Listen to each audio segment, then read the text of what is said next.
نستعين على أمور الدنيا والدين وأشهد أن لا إله إلا الله الملك الحق المبين وأشهد أن محمدا عبده ورسوله صلوات ربي وسلامه وبركاته عليه وعلى آله الطيبين الطاهرين وأصحابه الغر الميامين ومن تبعهم بإحسان إلى يوم الدين. قال الله جل وعلا: يا أيها الذين آمنوا اتقوا الله حق تقاته ولا تموتن إلا وأنتم مسلمون. Ikhwatal Islam rahimakumullah, jamaah Rasul. Alhamdulillah, segala puji bagi Allah Jalla wa Ala atas limpahan kenikmatannya. Kita masih diberi umur, kita masih diberi kesempatan untuk bangun tidur, kemudian melanjutkan dengan aktivitas. Di antaranya adalah sholat subuh secara berjamaah. Maka ini merupakan kenikmatan yang sangat besar. Mungkin ada sebagian yang habis baterainya. Mungkin suaranya sampai nggak ke belakang? Sebagian kaum muslimin ada yang pingin sholat jamaah tapi ketiduran. Ada sebagian orang yang lebih parah dari itu, gak pernah sholat jamaah subuh, selalu terlewat, dan menjalani kesehariannya seperti itu. Jadi karena memang gak ada ketertarikan, keinginan untuk jamaah sholat subuh, sholat sendirian misalkan. Ada yang lebih parah dari itu, gak sholat sama sekali, menganggap seolah-olah sholat itu ya memang wajib tapi gak harus semuanya. Anggapannya adalah jadi orang Islam itu yang biasa-biasa aja, ya sesekali sholat sesekali enggak misalkan. Dan yang lebih parah dari itu adalah ketika seorang tidur dan gak bangun lagi. Dan tentunya ketika Allah Subhanahu wa ta'ala berikan kepada kita usia, ini menunjukkan bahwasanya kita masih diberi kesempatan untuk beramal, untuk berbekal. Dan kita tahu bahwasanya kehidupan manusia ini sangat panjang. Kehidupan umat manusia, perjalanan kehidupan manusia ini sangat panjang sekali. Diawali dengan ketika seorang berada di dalam perut ibunya. Dan ini gak lama, mungkin gak sampai 9 bulan. Karena ditiupkan ruh itu setelah 40 hari ketiga. 40 hari Allah Subhanahu wa ta'ala wa inna ahadakum yujma'u khalquhu fi batni ummi 40 yawman nutfatan. 40 hari status air mani. Kemudian setelah itu berubah menjadi segumpal darah 40 hari. Berubah menjadi sekerat daging 40 hari. Tsumma yursalul malak fayunfakhu fihi ruh. Allah Subhanahu wa ta'ala perintahkan malaikat, kemudian ditiupkan ruh. Setelah itu mulai hidup. Kalau pergi ke puskesmas atau ke rumah sakit USG kelihatan detak jantungnya. Terus sampai akhirnya lahir ke dunia, mulailah kehidupan di dunia. Dan usia umat manusia ini bermacam-macam. Kalau umat terdahulu panjang, ada yang sampai 300, 400, 500, bahkan ada yang sampai 1000 tahun. Dan kita tahu Nabi Nuh alaihissalam berdakwah di kaumnya 950 tahun. Falabitha fihim alfasanatin illa khamsina 'am. Itu masa dakwahnya. Belum lagi ditambah ketika Allah hancurkan kaum yang gak beriman, itu masih ada beberapa tahun. Dan sebelum beliau diutus sebagai seorang Rasul itu juga ada beberapa tahun. Jadi 950 ditambah sekian-sekian tahun. Adapun usia kita rata-rata nggak sampai 100. Rasulullah sallallahu alaihi wasallam bersabda, "A'mar ummati ma baina sab'in ila 60." Antara 60 70, tetapi kita nggak ada yang mengetahui apakah kita termasuk yang lebih dari 70 tahun ataukah yang kurang dari 60 tahun. Karena usia itu hanya Allah yang tahu. Datangnya kematian itu hanya Allah yang mengetahui. Jadi nggak ada jaminan ketika kita masih sehat misalkan kemudian mengatakan seolah-olah kematian itu jauh dari kita. Ketika kita masih muda, misalkan merasa muda, nah akhirnya merasa kematian itu jauh. Tidak ada seperti itu. Sewaktu-waktu kematian akan datang. Dan gak sedikit orang yang ketika malam tidur besok sudah gak bangun lagi. Kemudian ketika seorang tinggal di alam barzakh, mereka tinggal dalam waktu yang sangat lama. Kalau misalkan ada orang meninggal 100 tahun yang lalu, maka sampai hari ini mereka tinggal di alam barzakh sudah 100 tahun. Sampai kapan? Sampai Allah bangkitkan nanti dari kiamat. Dan kapan hal itu? Wallahu a'lam. Artinya di alam barzakh terkadang seorang lebih lama tinggal di dunia lebih lama daripada di roh. Setelah itu, ketika Allah Subhanahu wa taala bangkitkan seluruh manusia dan gak ada yang ketinggalan. Misalkan dibangkitkan gak mau tetap tinggal di kubur sembunyi, misalkan gak mungkin. Allah Subhanahu wa taala bangkitkan seluruh umat manusia untuk dihisab di sebuah padang lapang berwarna putih, nggak ada pohon, nggak ada lembah, nggak ada gunung, nggak ada tempat bersembunyi, pelang, alamat nggak ada.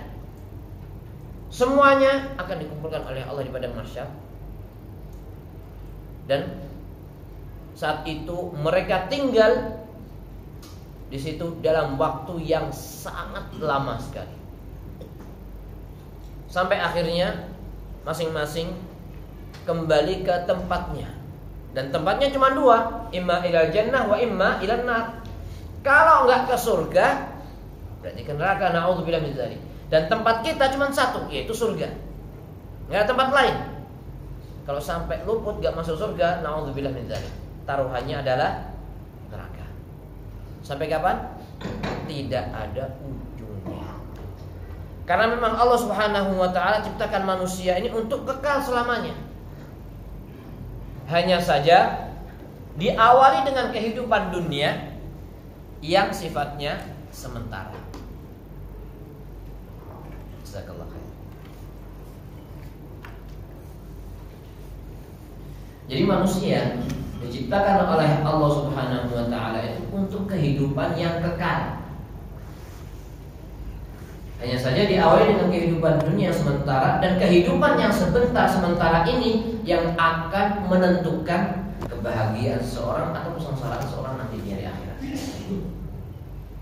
Berarti kehidupan yang sebentar ini merupakan kesempatan bagi kita semua untuk berbekal. Orang yang berbekal tentunya nggak sama dengan yang tidak berbekal. Nah, orang yang nggak beriman maka dia nggak akan berbekal. Orang yang gak beriman gak berbekal. Sehingga mereka ketika dibangkitkan oleh Allah Azza wa Jalla, ketika mereka menyadari hakikat kehidupan sebenarnya, mereka menyesal.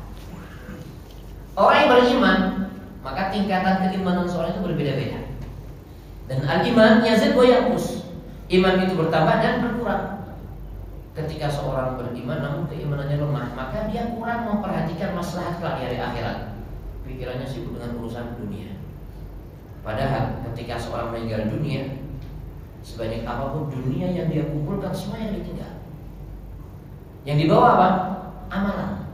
Makanya Rasulullah bersabda, orang yang cerdas ketika ditanya, "Ai mu'min ahya, siapakah orang beriman yang paling cerdas?" Beliau bersabda atau menjelaskan, "Aktsaruhum lil mauti dzikra wa ahsanuhum lima ba'dal mauti isti'dadan." Orang yang paling banyak mengingat kematian dan yang paling baik di dalam mempersiapkan untuk hari esok. Maksudnya adalah hari setelah kematian. Itulah masa depan yang sebenarnya. Kata beliau, ulaikal akhir. Mereka itulah orang-orang yang cerdas. Dunia ini, ya kita hidup di dunia, perlu untuk mengambil dunia. Namun ingat bahwasanya prioritas itu adalah akhirat, karena yang akan menyertai kita pada hari akhirat adalah amalan, bukan dunia yang kita kumpulkan. Jadi perjalanan kehidupan itu sangat panjang dan kita membutuhkan bekal. Ketika Allah Subhanahu wa taala berikan kesempatan kepada kita untuk berbekal, masih bisa bangun tidur, kemudian beraktivitas dalam kondisi sehat, atau ketika sakit pun bukan sakit yang menghalangi kita untuk beraktivitas, maka ini adalah kenikmatan yang sangat besar dan harus kita syukuri. Hanya saja terkadang kenikmatan itu terasa ketika kenikmatan itu sudah hilang. Dan yang membuat kita mestinya pandai-pandai bersyukur.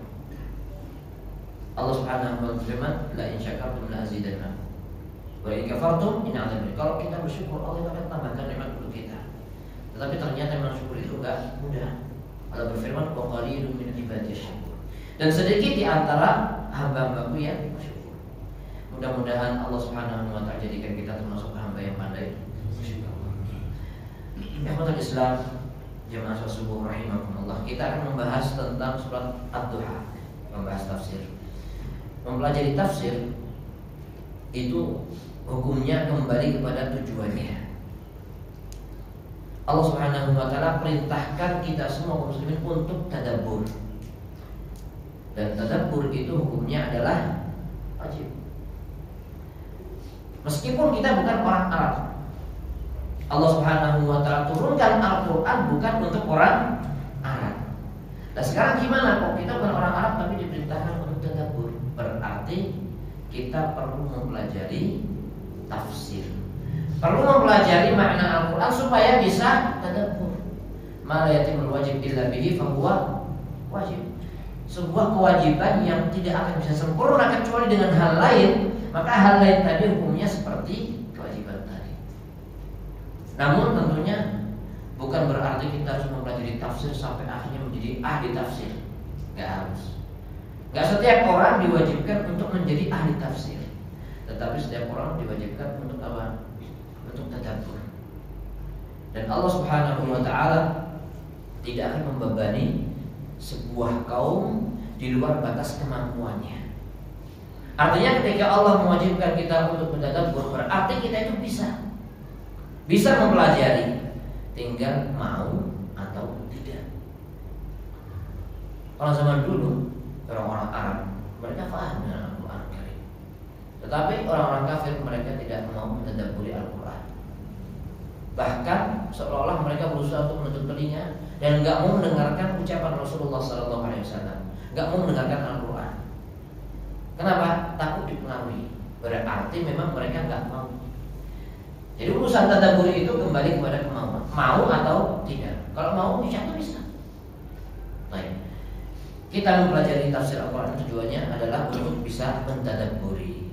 Dan sebenarnya untuk bisa mentadabburi Al-Quran itu kita mempelajari makna Al-Quran secara umum itu bisa, secara global. Jadi nggak harus mengetahui setiap kata dalam Al-Quran, nggak harus.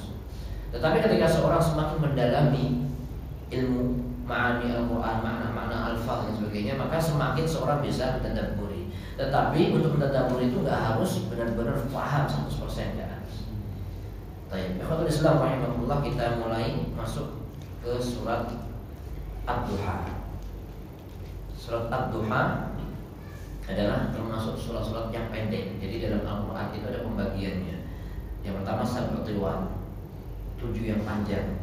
Surat Al-Baqarah, Ali Imran, An-Nisa, Al-Maidah, kemudian Al-An'am, Al-A'raf. Kemudian ada yang mengatakan Al-A'raf, Al-Anfal dan Baroah jadi satu, At-Taubah. Ada yang mengatakan surat Yunus. Wallah. Kemudian selanjutnya ada surat yang kurang lebih ya, ayatnya itu sekitar 100 bi'in ya, 100. Ada juga selanjutnya yang Masani, yang agak pendek, Hamim seperti itu. Kemudian ada yang Mufassal. Mufassal itu yang sering terpisahkan dengan lafaz Bismillahirrahmanirrahim. Jadi pendek-pendek suratnya. Ada yang mengatakan dari surat Al-Hujurat, ada yang mengatakan dari surat Qaf, juz 26 sampai surat An-Nas. Nah, Mufassal ini terbagi menjadi 3. Ada yang panjang, ada yang pertengahan, ada yang pendek. Yang pertengahan, yang panjang dari surat Al-Hujurat atau surat Qaf sampai kurang lebih surat Al-Mursalat, surat An-Naba, Amil Sa'alu, kurang lebih. Kemudian yang pertengahan itu antara Amil Sa'alun atau Abasa, An-Naziat yang kurang lebih seperti itu sampai surat Ad-Duha. Ada yang mengatakan surat Asy-Syams yang kurang lebih panjangnya seperti itu. Yang terakhir adalah Islam Mufassal. Mufassal yang pendek-pendek dari surat Ad-Duha atau Al-Lail atau Asy-Syams atau Al-Balad sampai surat An-Nas. Dan inilah yang sering dihafal dan sering dibaca. Nah, karena itu merupakan sebuah kebaikan ya ketika kita mempelajari maknanya. Nah, sekarang kita membaca surat Ad-Duha. Mudah-mudahan lain kesempatan bisa kita lanjutkan sampai Al-Insyirah. Tapi kalau tidak kita lanjutkan pun insya Allah bapak-bapak mudah untuk mendapatkan makna dari surat Al-Insyirah sampai surat An-Nas. Karena sudah banyak tafsir-tafsir yang sudah diterjemahkan di dalam bahasa Indonesia.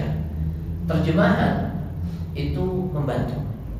Tapi terkadang nggak cukup. Kecuali kita juga kembali ke tafsirnya. Nah, Al-Quran ini memiliki bahasa istimewa. Ketika ditranslate ke bahasa Indonesia misalkan, terkadang di situ ada makna yang tertinggal. Tapi ketika disyarah meskipun syarahnya itu secara ringkas, tentunya itu lebih baik, lebih membantu kita untuk memahami. Tapi ikhwatal Islam rahimakumullah, kita mulai surat Ad-Duha. Ad-Duha itu artinya apa? Ad-Duha artinya waktu duha. Waktu duha itu kapan? Iya, waktu pagi hari, intinya seperti itu. Jadi malam itu hari secara umum itu terbagi menjadi dua, siang dan malam.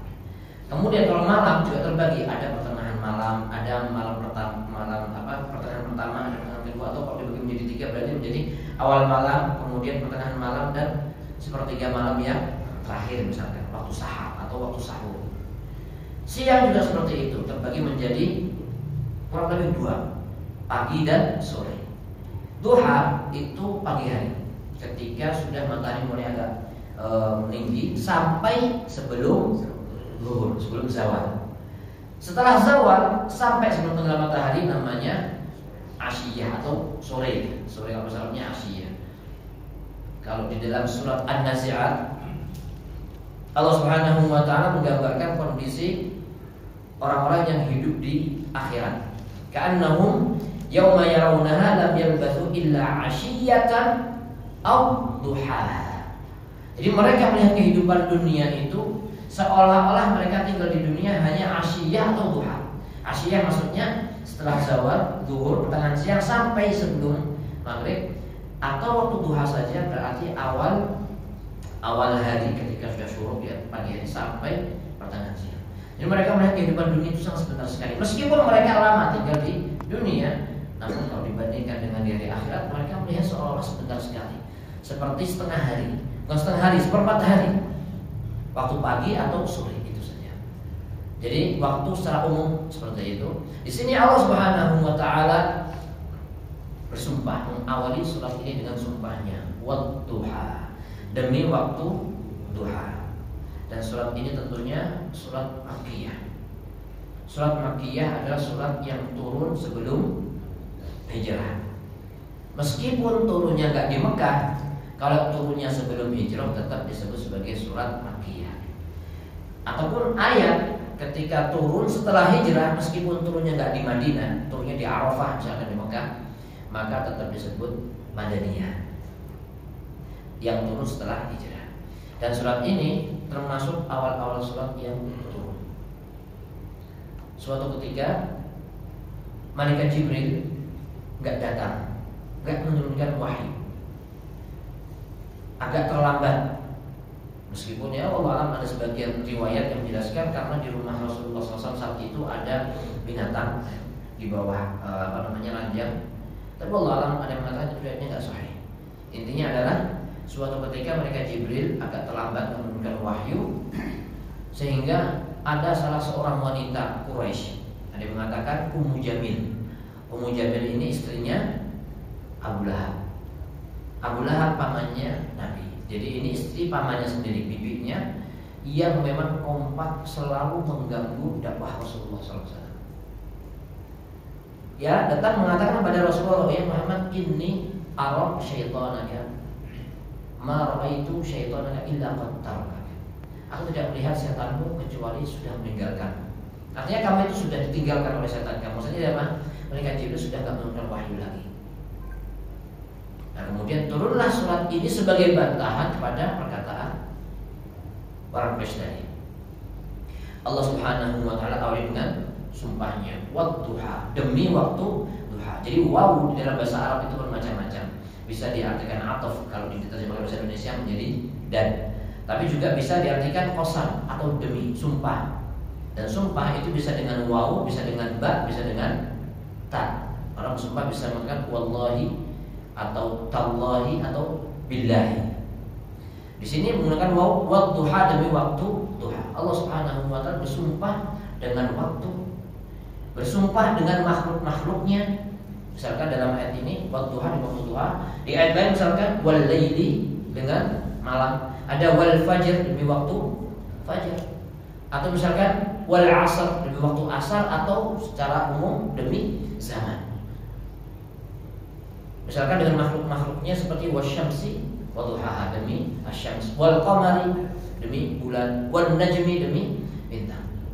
Tetapi kita sebagai makhluk tidak boleh bersumpah kecuali dengan nama Allah Subhanahu wa taala. Bahkan ada yang mengatakan lebih mending seorang itu bersumpah dengan nama Allah kemudian bohong daripada bersumpah dengan selain nama Allah meskipun jujur. Tetapi yang lebih baik adalah bersumpah dengan nama Allah dan tidak bohong gitu. Baik. Kemudian selanjutnya Allah berfirman wal-laili idza saja, dan demi malam ketika saja, itu maksudnya ketika sudah tenang. Jadi kalau dikatakan sajal bahar, laut itu tenang, maksudnya apa? Ombaknya tenang.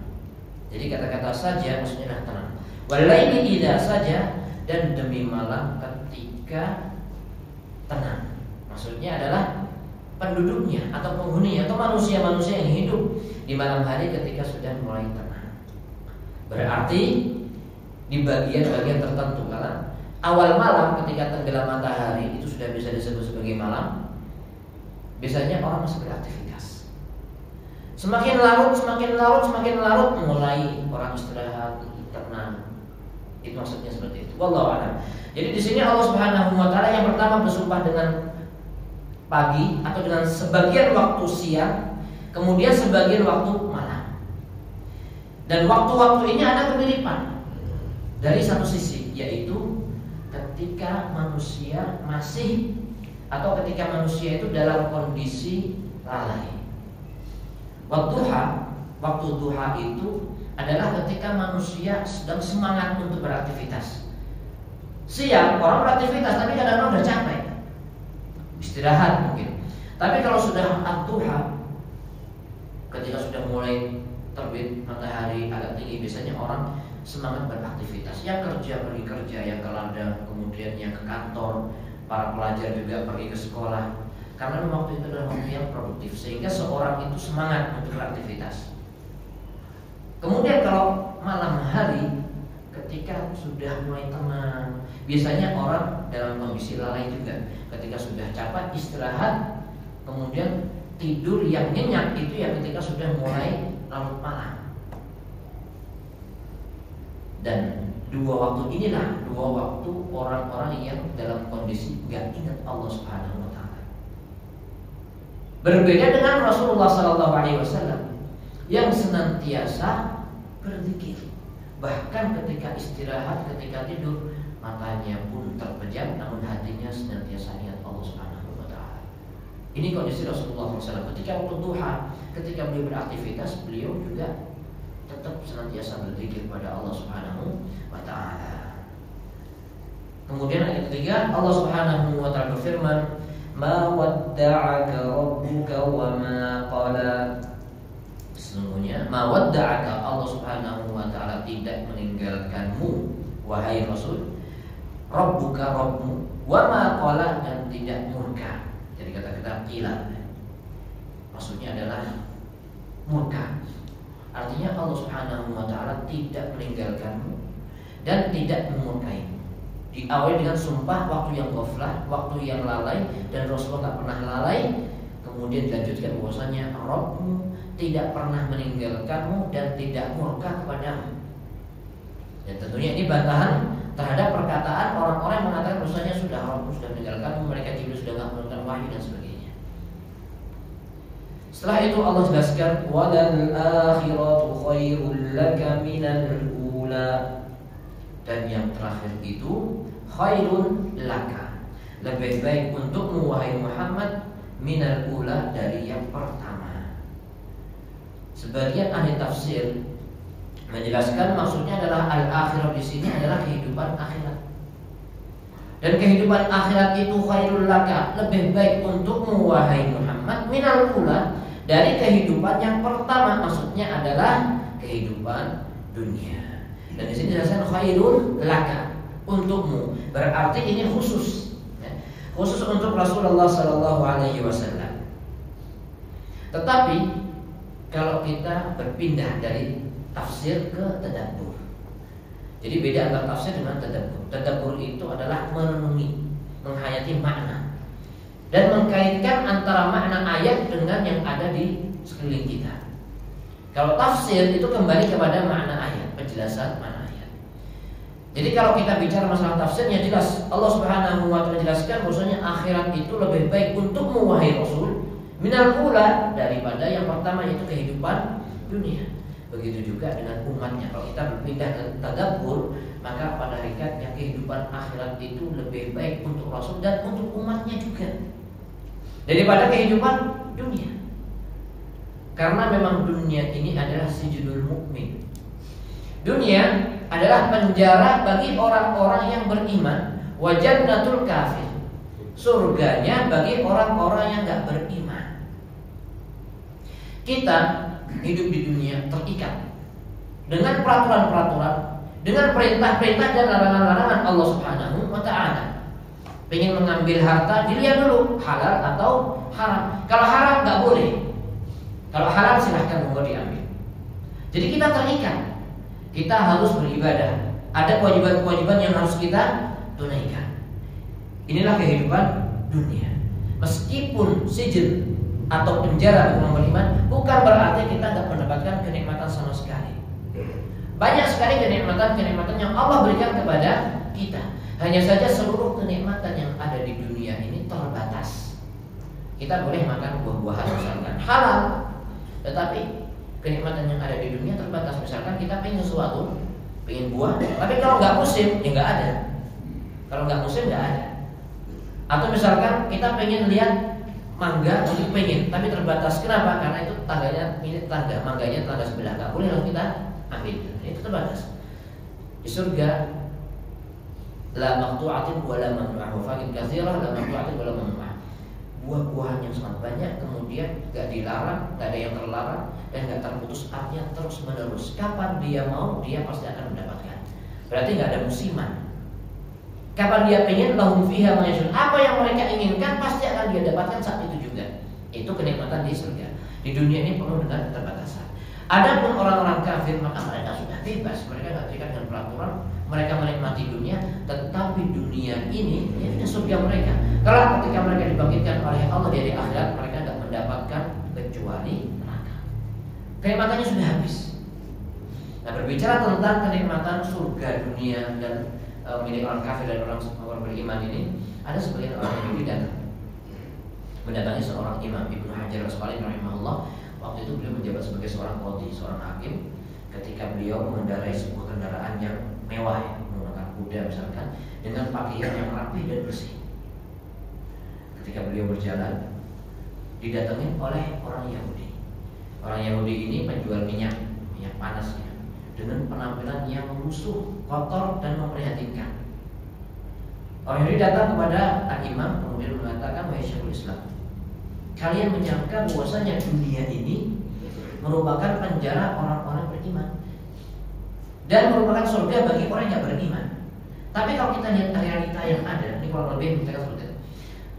Anda ini mengendarai kendaraan mewah, pakaiannya rapi bersih. Ini penjara apa? Sedangkan saya yang kalian anggap gak beriman ini benar-benar khusus, memprihatinkan, miskin, hidupnya sengsara.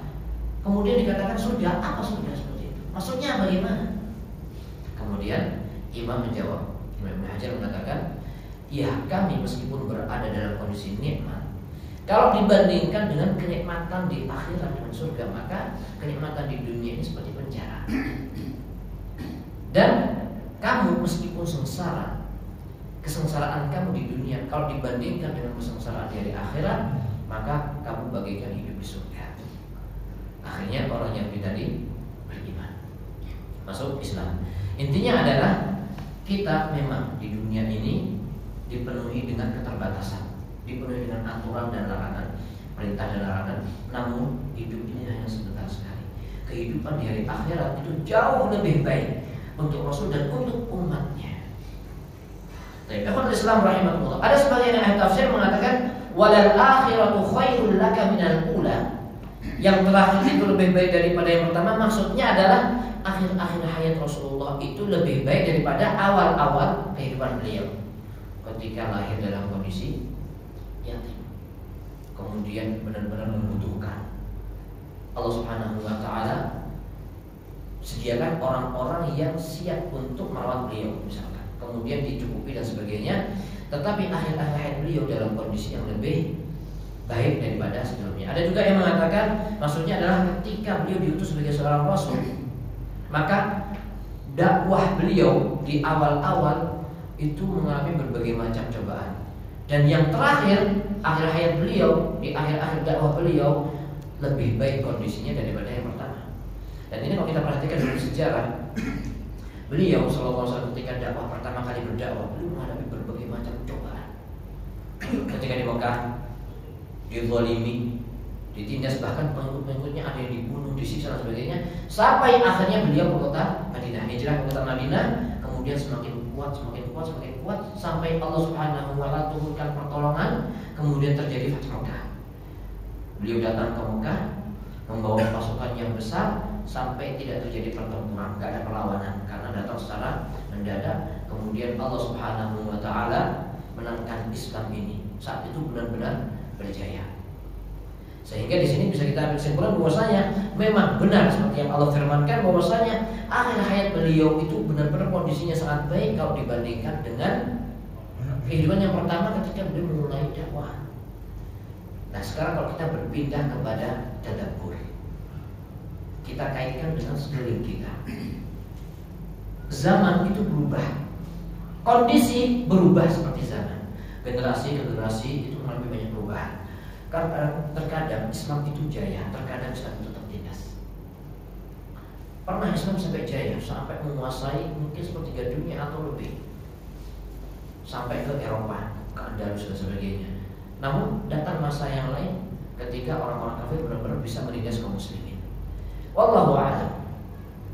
Itu merupakan sunnatullah. Tetapi di situ ada hukum sebab akibat. Rasulullah SAW akhirnya berjaya. Dan kaum muslimin pun juga berjaya ketika mereka kembali kepada ajaran Islam, ketika mereka kembali kepada petunjuk Rasulullah SAW. Maka Allah membantu memberikan pertolongan sehingga kaum muslimin bisa jaya. Tetapi ketika kaum muslimin sudah menjauh dari agamanya, semakin jauh gak mau mempelajari, maka cahaya itu akan semakin redup. Ditambah lagi dengan ajaran-ajaran yang lainnya, kemudian dinisbatkan kepada agama Islam sehingga semakin samar. Akhirnya kaum muslimin semakin jauh dari Islam, sehingga agama ini dianggap aneh. Dan yang menganggap aneh itu bukan orang kafir aja, termasuk orang Islam sendiri. Ketika ada sebuah ajaran yang itu dianggap aneh, kemudian mengatakan itu ajaran apa? Islam aliran apa? Padahal Rasulullah SAW yang mengajarkannya misalkan. Dan sejarah itu terulang. Ketika ada orang yang ingin mengembalikan ajaran Islam yang murni sesuai dengan petunjuk Nabi, dikatakan kamu datang dengan membawa ajaran yang baru. Ini pernah terjadi pada Rasulullah SAW. Rasulullah ketika beliau datang dengan agama tauhid, mengesahkan Allah Azza wa Jalla, apa kata orang-orang Quraisy? Muhammad tasobba. Tasobba'a Muhammad, tasobba'a atau sabik itu artinya adalah keluar dari ajaran nenek moyang. Padahal kalau ditelusuri ajaran nenek moyang mereka itu apa? Tauhid. Karena nenek moyang mereka adalah Nabi Ismail bin Ibrahim AS. Ajaran Nabi Ibrahim itu adalah mentauhidkan Allah Azza wa Jalla. Ketika Rasulullah datang dengan membawa ajaran yang murni, bersih, mentauhidkan Allah, ajaran nenek moyang mereka, yaitu Nabi Ibrahim AS, orang-orang Quraisy mengatakan tasobba. Muhammad ini datang dengan ajaran yang baru yang mesti ajaran leluhur kita. Itulah realita yang ada. Jadi ketika seorang muslim ingin kembali kepada kejayaannya, maka jalannya satu, yaitu mengikuti kaum muslimin dahulu yang mereka sudah sampai pada puncak kejayaannya, yaitu kembali kepada ajaran yang benar. Tapi ikhwatul Islam rahimakumullah. Kemudian selanjutnya, setelah Allah Subhanahu wa taala turunkan sebuah ayat yang menjelaskan bahwasanya perkataan orang tadi salah, perkataan orang Quraisy tadi salah, tetapi yang benar adalah Allah Subhanahu wa taala tidak pernah murka, tidak pernah meninggalkan engkau wahai Rasul, dan kehidupan yang akhir adalah yang terbaik untukmu wahai Muhammad. Kemudian Allah Subhanahu wa taala juga memberikan sebuah pemberian kenikmatan, yaitu wala saufa yu'tika rabbuka fatardo. Allah akan memberikan kepadamu sesuatu yang membuat kamu benar-benar akan ridha. Kenikmatan di surga misalkan, Allah memberikan atau memposisikan Rasulullah dengan posisi yang paling tinggi, yang tentunya akan membuat beliau ridha. Dan di antara yang membuat beliau ridha adalah syafaat untuk umatnya. Karena Rasulullah SAW itu benar-benar sayang sama umatnya. Rasulullah itu cinta sama umatnya. Beliau itu sangat semangat sekali menyampaikan kebenaran supaya umatnya ini terselamatkan dari api neraka. Misalkan ketika beliau berdakwah diusir, beliau pergi ke Taif. Sampai Taif berharap mendapatkan bantuan, ternyata orang-orang Taif gak mau membantu, juga gak mau beriman. Bahkan mereka mengusir. Sampai Rasulullah mengatakan, sudah kalau kalian gak mau beriman gak apa-apa, tapi jangan sampaikan ke orang Mekah bahwasanya aku datang ke sini untuk minta bantuan dan sebagainya. Kata mereka, apa? Oh gak bisa, kita akan sampaikan ke orang Mekah bahwasanya Muhammad datang ke Taif. Kemudian di antara mereka pemimpin mereka mengatakan mencela dan sebagainya, seolah-olah mengatakan emang gak ada lagi orang yang diutus lah, sehingga Allah harus mengutus kamu misalnya. Menolak dengan berbagai macam cacaan. Bahkan mereka mengumpulkan anak-anak mereka atau budak-budak mereka untuk berbaris. Dan ketika Rasulullah keluar dari Taif, mereka mencerca, mereka menghina, bahkan melempari dengan batu sampai kaki beliau berdarah. Padahal beliau datang ke situ untuk memberikan hidayah. Hidayah itu sesuatu yang paling istimewa. Ternyata mereka perlakuan Rasulullah dengan perlakuan yang sangat jelek. Ketika beliau istirahat, sudah keluar dari Taif, datang malaikat. Ini ada malaikat penjaga gunung, memberikan tawaran, ya Rasulullah, mau nggak ini aku angkat gunungnya, aku timpakan ke mereka. Rasulullah mengatakan, bal arjullah ayyukhrijul aslabihim man ya'budullah. Justru aku berharap mudah-mudahan Allah akan mengeluarkan dari keturunan mereka orang-orang yang bertauhid, yang mengesahkan Allah. Jadi nggak dendam sama sekali. Beliau itu sayang sama umatnya, termasuk kepada kita semua. Setiap nabi punya doa, kemudian sudah dipanjatkan. Ada sebagian nabi dipanjatkan, doa itu sudah dipanjatkan ketika berdakwah bertahun-tahun, ratusan tahun. Kemudian nabi itu khawatir yang beriman cuma sedikit dan gak tambah lagi, gak ada lagi yang beriman. Justru khawatir orang yang beriman malah digerogotin. Akhirnya berdoa supaya dihancurkan kaum itu. Allah ijabahi doanya, Allah hancurkan mereka. Rasulullah SAW memiliki doa yang mustajab, tapi doa itu disimpan oleh beliau. Kapan? Nanti dari kiamat. Untuk apa? Syafaat untuk umatnya. Jadi beliau itu sayang banget kepada umatnya. Namun kadang-kadang umatnya ini yang kadang-kadang kurang sadar ya, untuk mempelajari ajaran nabinya aja bermalas-malasan. Ketika sudah belajar, untuk mempraktekkan aja kadang-kadang masih sungkan. Kenapa? Takut dibilang radikal, takut dibilang macam-macam. Padahal Rasulullah sayang pada umatnya. Kemudian selanjutnya Islam rahimahullah. Setelah itu, dalam ayat selanjutnya Allah Subhanahu wa taala mengingatkan nabinya tentang kenikmatan-kenikmatan yang dulu pernah diberikan kepada Rasulullah SAW, yang menunjukkan bahwasanya Allah itu tidak pernah meninggalkan nabinya. Selanjutnya Allah berfirman, alam yajidka yatiman fa'awa. Jadi cara bacanya, ini kan pertanyaannya. Jadi kalau pertanyaan, cara bacanya yang akhir sebelum menutup ayat itu suaranya agak diangkat. Alam yajidka yatiman fa'awa. Karena pertanyaan seperti itu. Bukan alam yajidka yatiman fa'awa, seperti pemberitahuan ya kan? Bukan pertanyaan tapi seperti kabar. Bukankah Allah Subhanahu wa taala mendapati Muhammad yatimah dalam kondisi yatim, fa'awa, maka Allah yang menanggung. Jadi Rasulullah SAW lahir dalam kondisi yatim, ayahnya sudah meninggal. Dan kita tahu yang namanya yatim itu adalah anak kecil yang tidak memiliki ayah. Kalau sudah besar, kalau sudah sepuh, kemudian nggak memiliki ayah, maka nggak disebut sebagai yatim. Rasulullah lahir dalam kondisi yatim, dan yang namanya yatim itu membutuhkan naungan. membutuhkan naungan, dan Allah Subhanahu wa taala sediakan orang-orang yang menaungi beliau. Ketika lahir dirawat oleh ibunya. Ibunya wafat ketika kurang lebih 2 tahun, kemudian atau 6 tahun ya. Kemudian dirawat oleh kakeknya. Setelah kakeknya Abdul Muthalib 2 tahun kurang lebih, kemudian kakeknya meninggal, kemudian dirawat oleh pamannya. Dan pamannya Abu Thalib itu sayang pada Rasulullah SAW sampai ketika dakwah beliau terus membantu. Sehingga di sini kita bisa berkesimpulan bahwasanya Allah Subhanahu wa taala benar-benar menjaga nabinya, tidak pernah meninggalkannya. Kemudian wa wajadaka dhallan fahada. Nah, ini juga suaranya naik, kenapa? Karena wa wajadaka, dan itu nyambung ke alam. Maksudnya nyambung ke Islam selanjutnya. Artinya ayat ini juga merupakan pertanyaan. Dan bukankah Allah telah mendapatimu dalam kondisi dhallan? Dhal itu artinya di sini bisa dikatakan nggak tahu apa itu syariat, nggak tahu apa itu Al-Quran, nggak tahu iman. Tidak bisa diartikan sesat, nggak boleh. Kenapa? Karena Rasulullah SAW hidup di lingkungan orang-orang yang sebagian mereka itu sesat memang. Jadi orang Quraisy mereka menyembah berhala. Rasulullah SAW sendirian, beliau nggak pengen ikut-ikutan mereka. Dan dalam bahasa Arab kalau ada pohon di tengah padang pasir sendirian itu disebut dhallan, sendirian. Jadi Rasulullah SAW nggak ikut tenggelam dalam kesyirikan sama sekali.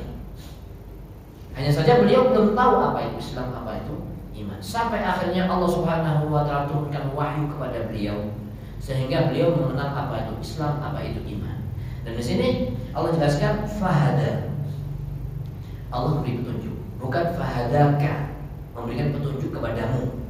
Kalau fahadaka berarti khusus untuk Rasulullah. Tetapi di sini fahada berarti maksudnya adalah fahada berarti Allah memberikan petunjuk kepadamu dan menjadikan kamu sebagai petunjuk untuk yang lainnya. Jadi fahadaka wahada bika ghairaka. Allah Subhanahu wa taala turunkan Al-Quran, memberikan petunjuk kepada Rasulullah, dan Rasulullah pun memberikan petunjuk kepada umatnya. Kemudian ayat selanjutnya Allah berfirman, wa wajadaka 'ailan fa'aghna, dan Allah mendapatimu 'ailan dalam kondisi membutuhkan, fa'aghna, maka Allah mencukupkan. Fa'aghnaka wa aghna bika. Jadi Allah Subhanahu wa taala memberikan kecukupan kepada Rasulullah sallallahu alaihi wasallam dan memberikan kecukupan kepada yang lainnya dengan wasilah Rasulullah sallallahu alaihi wasallam.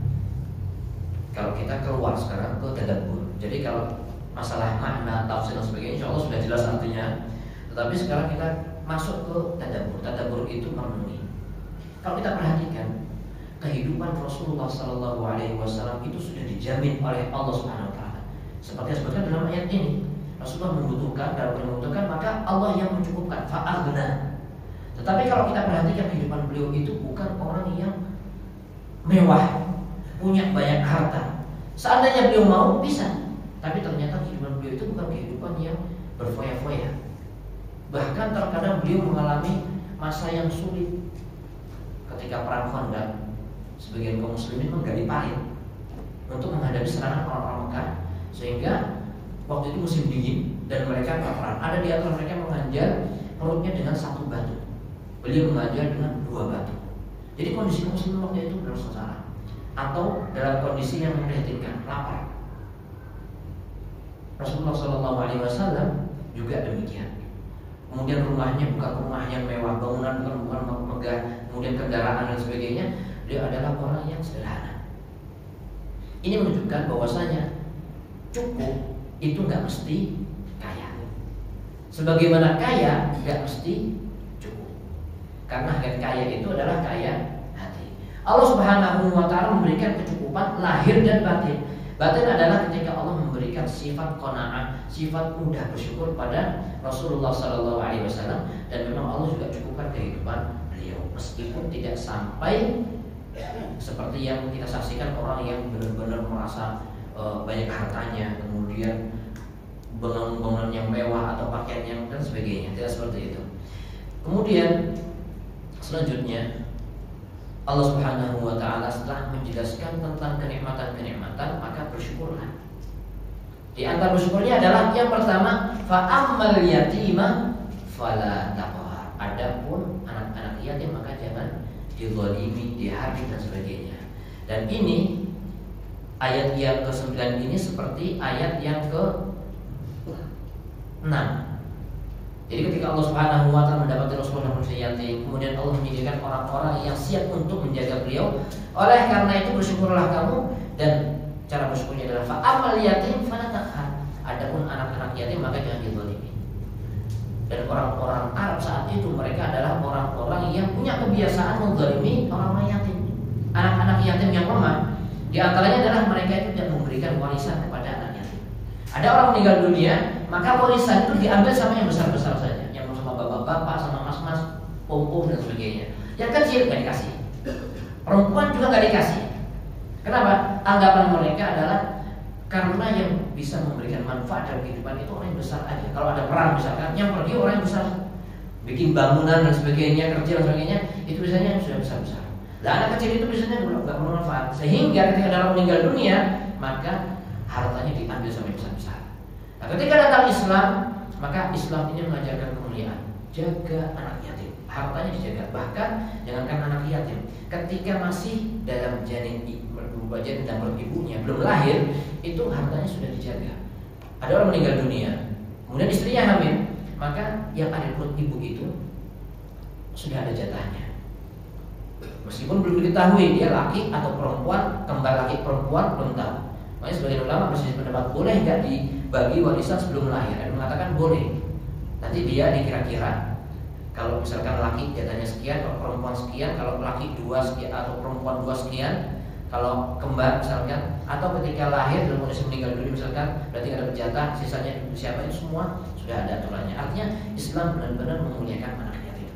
Bahkan dalam sebuah hadis Rasulullah bersabda, ana wa kafil yatim, seperti ini, kemudian menunjukkan antara jari tengah dan jari sababah atau jari telunjuk, menunjukkan kedekatannya nanti dari akhirat. Ini merupakan keistimewaan orang yang perhatian terhadap anak yatim. Kemudian selanjutnya, wa ammas sa'ila fala tanhar. Begitu juga dengan orang-orang yang as-sa'il. Sa'il itu maksudnya bisa diartikan meminta. Nah, meminta fala tanhar, maka jangan jangan dibentak, jangan diremehkan dan sebagainya. Artinya dimuliakan. Sebagaimana dulu engkau dalam kondisi nggak mengetahui apa itu Islam, apa itu iman, sampai Allah turunkan wahyu sehingga engkau mengetahui apa itu Islam dan apa itu iman, sehingga engkau bisa menyampaikan risalah ini pada umatmu. Maka ketika ada orang yang minta, maksudnya adalah minta ilmu, bertanya, maka perlakukan mereka dengan baik.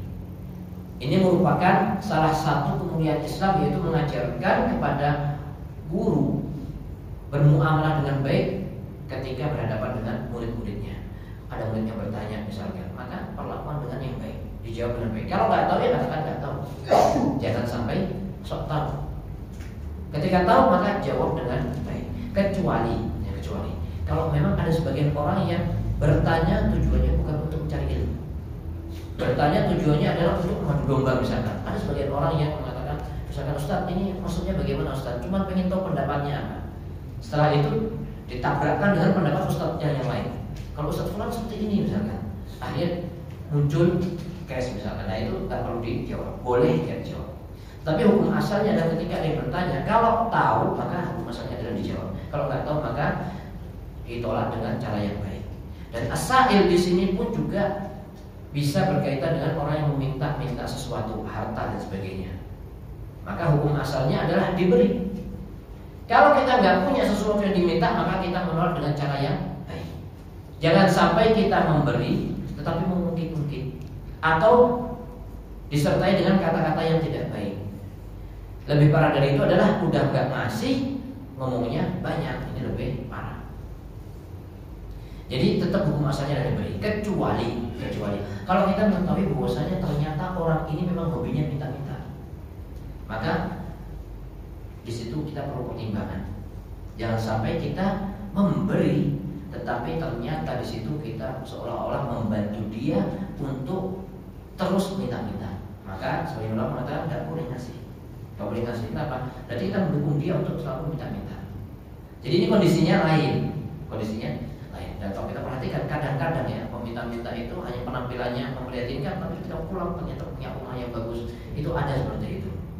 Walau alam kita nggak suudon atau husnudon tidak, tetapi hukum asalnya kalau ada yang minta kita kasih. Tetapi ketika kita terus memberi, kemudian di situ membuat orang itu terus minta-minta, maka hukum asalnya nggak perlu ngasih.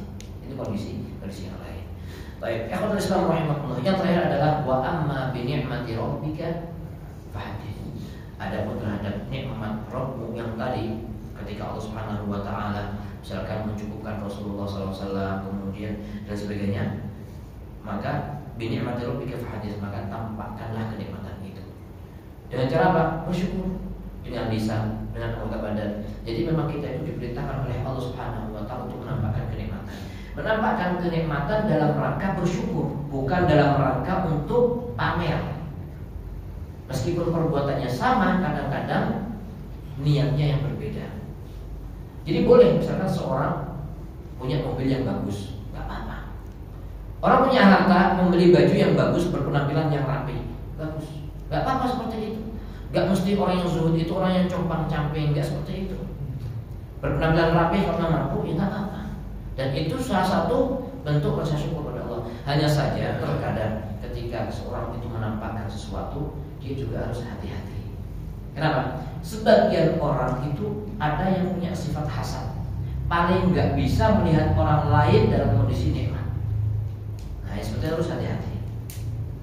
Kemudian juga ada yang namanya istilahnya ain, penyakit ain, yang muncul disebabkan karena pandangan juga ketika seorang melihat kemudian tidak mendoakan dengan doa barokah misalkan, maka di situ juga bisa menimbulkan madarat kepada yang dilihat. Tapi hukum asalnya adalah kita senantiasa bersyukur, kita tampakkan kenikmatan itu.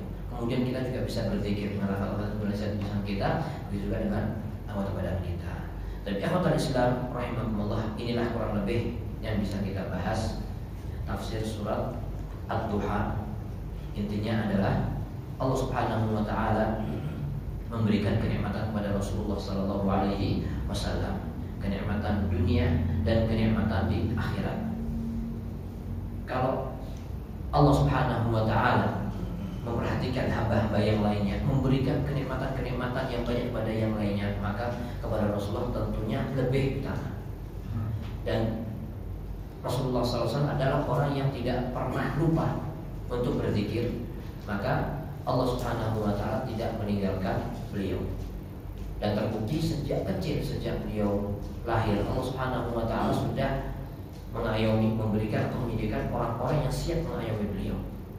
Kemudian Allah telah mencukupkan kehidupan beliau, dan seterusnya dan seterusnya. Kemudian juga di antara pelajaran yang bisa kita ambil bahwasanya Allah Subhanahu wa taala memberikan kenikmatan yang terbesar, yaitu hidayah, nubuwah, risalah, yang dengan itu Rasulullah SAW juga menyampaikan hidayah ini kepada umatnya, sehingga kita pun mendapatkan petunjuk melalui Rasulullah SAW. Seperti yang tadi sudah dijelaskan, jadi di sini fahada maksudnya adalah fahadaka, memberikan petunjuk padamu dan menjadikan kamu pemberi petunjuk kepada yang lainnya. Fa'agna juga sama, Allah memberikan petunjuk kepada Rasulullah dan menjadikan Rasulullah SAW sebab umatnya mendapatkan kecukupan juga, atau sahabat-sahabatnya. Kemudian di antara pelajaran yang saya ambil juga, Islam itu adalah agama yang mulia, yang memperhatikan kemuliaan. Di antara kemuliaan Islam adalah bermuamalah dengan orang yang membutuhkan, bermuamalah dengan anak yatim, bermuamalah dengan kenikmatan-kenikmatan yang Allah berikan kepada hamba tersebut. Dan kalau Islam rahimahullah, ini yang bisa kita kaji, mudah-mudahan bermanfaat kita semua. Sebelum ditutup, barangkali mau sampaikan, silahkan. Baik, kalau pada tidak baik, silakan. Beda waktu duha dengan subuh apa? Waktu duha itu adalah awal siang. Awal siang sampai sebelum zawal, sebelum matahari berada di tengah. Ya kurang lebih wallah sekitar mungkin 10 menit, 15 menit sebelum duhur. Kurang lebih. Itu waktu duha, panjang. Kalau syuruk itu terbitnya matahari. Waktu pagi, waktu syuruk terbitnya matahari. Seperti itu wallah. Makanya masyriq itu artinya timur ya, tempat terbitnya matahari. Kalau maghrib barat, tempat tenggelamnya matahari. Jadi syuruk itu waktu terbitnya matahari, itu bedanya. penamaan waktu. Wallahu a'lam. Jadi duha lebih luas waktunya. Kalau nahar siang lebih luas lagi. Nahar yang mencakup duha dan asyia. Pagi dan sore itu disebut nahar. Seperti itu. Wallahu a'lam.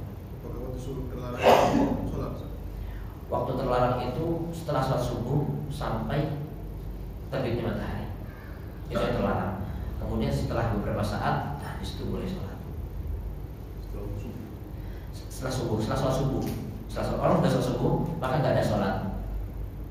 Sampai kapan? Sampai syuruk, sampai terbitnya matahari. Kalau belum sholat subuh ya tetap sholat subuh ya. Orang sudah selesai sholat subuh, nggak ada sholat lagi. Kecuali kalau misalkan orang terlambat bangunnya, kemudian masuk ke masjid sholat subuh. Nah, dia belum sholat 2 rakaat sholat subuh. 2 rakaat sebelum subuh itu keistimewaannya lebih baik daripada dunia dan seisinya, utamanya besar. Nah, sehingga dia setelah sholat subuh dia qadha yang 2 rakaat tadi, itu nggak apa-apa. Tetapi hukum asalnya nggak ada sholat setelah sholat subuh, kecuali yang kondisi tertentu seperti orang itu misalkan. Wallahu a'lam. Seperti itu.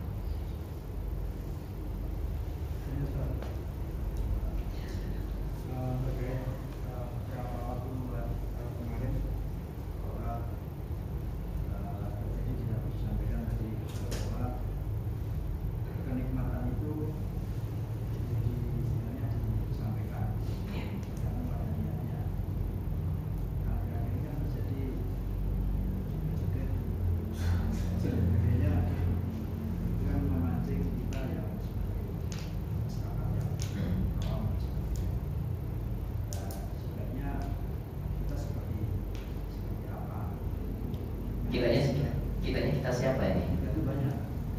Artinya gini, kita sering ditanya, gimana Mas Abang itu menunggu di sana, kita memancing untuk masyarakat yang timbul hubungan sosial dan sebagainya.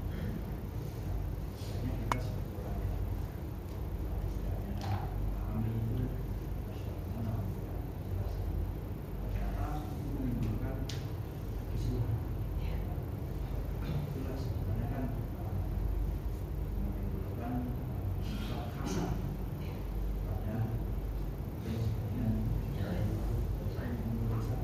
Ya saya nggak bicara masalah yang itu ya. Tapi secara umum ya memang kita itu di antara bersyukur adalah menampakkan kenikmatan tersebut. Dan biasanya orang yang senang dengan kita itu memang senang, ya, orang yang sama teman. Tapi kalau nanti timbul madarat yang besar, timbul hasad atau timbul kecemburuan sosial dan sebagainya, maka ya kita hindari. Maksudnya kita hindari. Allah a'lam. Atau kita tambahkan dengan cara yang baik, misalkan dengan cara bagi-bagi misalkan, itu lebih baik. Ketika orang membutuhkan kita bantu, itu juga termasuk salah satu menampakkan kenikmatan yang bagus. Bukan kemudian malah senang-senang sendiri menampakkan kesenangan di depan orang yang sedang susah. Allah a'lam seperti itu. Ada orang misalkan kakinya sakit, akhirnya harus digigit, misalkan ya, duduk di atas kursi roda. Kalau kita lagi sehat, kita ingin membantu. Ayo saya bantu, saya sehat, saya nggak apa-apa nih. Ayo saya bantu jalan. Itu salah satu bentuk syukurnya kan. Bukan kemudian ayo futsal dan bola di depan orang sedang sakit. Itu seolah ngecek ya kan. Seperti itu. Wallahu a'lam. Jadi intinya menampakkan dan itu relatif ya masing-masing.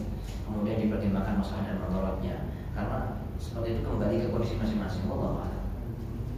Seperti itu. Baik. Ya sudah. Mengenai sholat duha, apa ada dalil yang atau keutamaan membaca di saat sholat duha? Kalau membaca surat itu di waktu duha, wallah, saya sebenarnya nggak tahu, belum pernah dengar ada dalil. Allah juga termasuk misalkan kalau di malam hari baca surat al-lail misalkan, kalau di waktu fajar baca surat al-fajr misalkan, wallah nggak ada.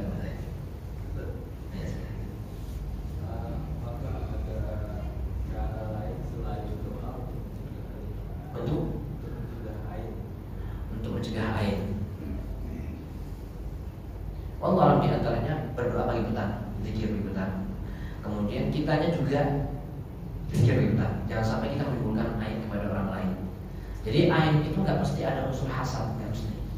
Misalkan kita lihat anak kita nih, anak kita atau cucu kita lucu gitu ya, kita lupa untuk mendoakan barokah. Waduh cantiknya, lucunya, itu bisa berbahaya.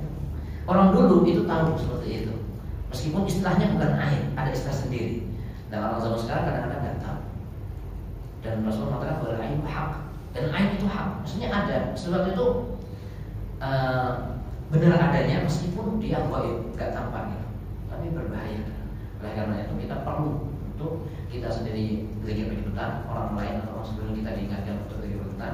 Kemudian ketika kita melihat sesuatu jangan lupa untuk mendoakan keberkahan. Tabarakallah, Allahumma barik, barakallahu fiik dan sebagainya. Makanya kalau di Saudi itu kadang-kadang ada mobil ya, meskipun mobilnya nggak bagus ya, mobil lama, kadang-kadang ditulisin masya Allah tabarakallah gitu. Itu bukan karena tulisan itu yang akan melindungi, tetapi mengingatkan orang yang melihat. Seperti itu. Wallahu a'lam.